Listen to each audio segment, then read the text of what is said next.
এই মুদ্রার নাম হল মৎস্য মুদ্রা।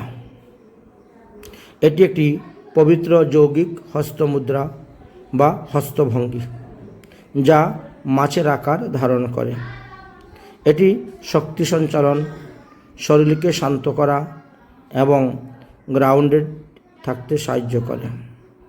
এই মুদ্রা ধারণ করলে শরীর এবং মনের ভারসাম্যতা রক্ষা হয়, ক্লান্তি দূর হয় এবং আত্মবিশ্বাস বৃদ্ধি পায়, একাগ্রতা বৃদ্ধি পায়, স্মৃতিশক্তির উন্নতি লাভ করতে সাহায্য করে এই মুদ্রা।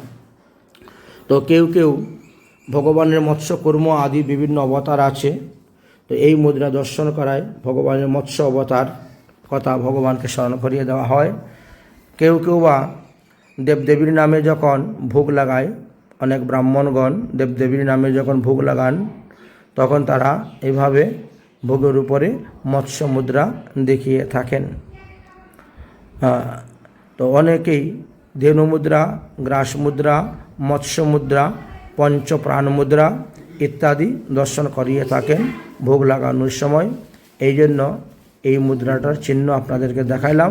এইভাবে আপনারা মুদ্রা দিয়ে ভোগ লাগাতে পারেন।